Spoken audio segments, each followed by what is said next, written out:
Golf খেলিয়ে হসপিটালে ভর্তি করিয়ে যারা রাজনীতিতে যারা ইন্টারফেয়ার করার চেষ্টা করছেন, আপনারা ফাউল করছেন।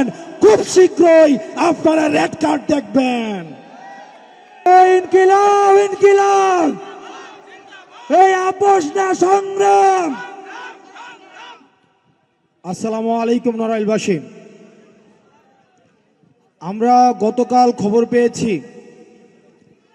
আমাদের একটা নির্বাচন যে কমিশন আছে, আমাদের আগেও তো একটা নির্বাচন কমিশন ছিল, হুদা নির্বাচন কমিশন, রকিব নির্বাচন কমিশন।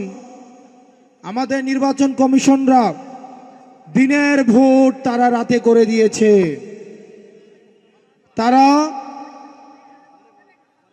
পুলিশকে সাক্ষী রেখে, সেনাবাহিনীকে সাক্ষী রেখে রাতের বেলায় ভোট কেটে নিয়েছে।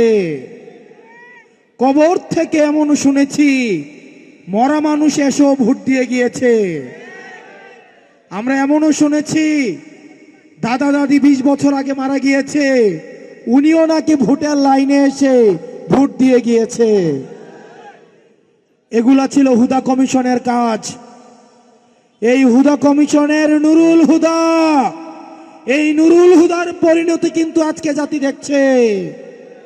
জুতার মালা গলায় দিয়ে আজকে উনি কারাগারে নিক্ষিপ্ত হয়েছে। প্রিয় নড়াইলবাসী, গতকাল আমাদের নির্বাচন কমিশন বলে দিয়েছে শাপলা মার্কা নাকি আমাদেরকে দেওয়া হবে না। প্রিয় নড়াইলবাসী, আপনারা জেনে থাকবেন তারা মিটিং করেছে আজকে, কিন্তু মিটিং হওয়ার আগে গতকালই তারা ফলাফল জানিয়ে দিয়েছে। অর্থাৎ ভোটের আগের ফলাফলের মতো আমাদের নির্বাচন কমিশন এখন মিটিং এর আগেই তারা ফলাফল জানিয়ে দেয়। আমরা ধিক্কার জানাই এই নির্বাচন কমিশনের দ্বিচারিতাকে। তারা মিটিং করেছে আজকে, তারা কিভাবে গতকালই তারা ফলাফল তারা জানিয়ে দেয় যে তারা শাপলা মার্কাকে তারা দিবে না। আপনাদের রিমোট কন্ট্রোলটা কোথায় সেটা কিন্তু আমাদের জানা আছে। প্রিয় নির্বাচন কমিশন, প্রিয় নির্বাচন কমিশন, আমরা দেখতাম নির্বাচনের আগে জিএম কাদের যায় ভারতে, এরশাদ যেত ক্যান্টনমেন্টে গলফ খেলতে। আগে আমরা নির্বাচনের সময় শুনতাম জিএম কাদের ভারত থেকে এসে বলতো যে আমরা সরকারের সাথে কথা বলে সিদ্ধান্ত নিব যে এবার আমরা সরকারে থাকব নাকি বিরোধী দলে থাকব। ঠিক কিনা? আমাদের কাছে খবর আছে এই নির্বাচন কমিশনের কারা কারা কিছুদিন আগে ক্যান্টনমেন্টে সিএমএইচ এ ভর্তি ছিলেন। আমাদের কাছে কিন্তু খবর আছে। এরশাদকে যেভাবে গলফ খেলতে নিয়ে যেত, ঠিক একইভাবে এখন অনেককেই ধরে ধরে সিএমএইচ এ নিয়ে যাওয়া হয়।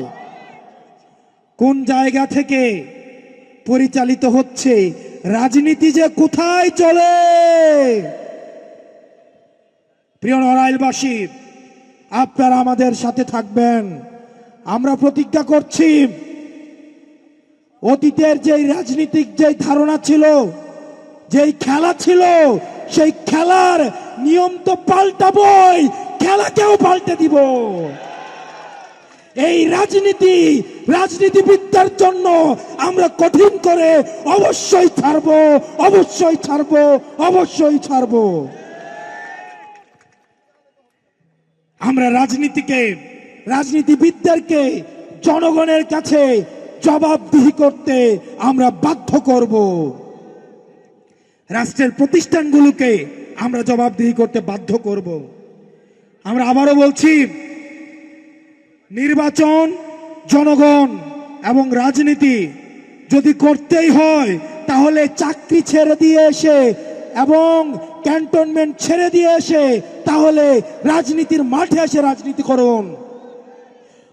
গলফ খেলিয়ে, হসপিটালে ভর্তি করিয়ে যারা রাজনীতিতে যারা ইন্টারফেয়ার করার চেষ্টা করছেন, আপনারা ফাউল করছেন। খুব শীঘ্রই আপনারা রেড কার্ড দেখবেন। প্রিয় নড়াইলবাসী, আপনারা ভালো থাকবেন, সুস্থ থাকবেন। আপনাদের সাথে খুব শীঘ্রই আরো দীর্ঘ লড়াইয়ে আপনাদের সাথে দেখা হচ্ছে।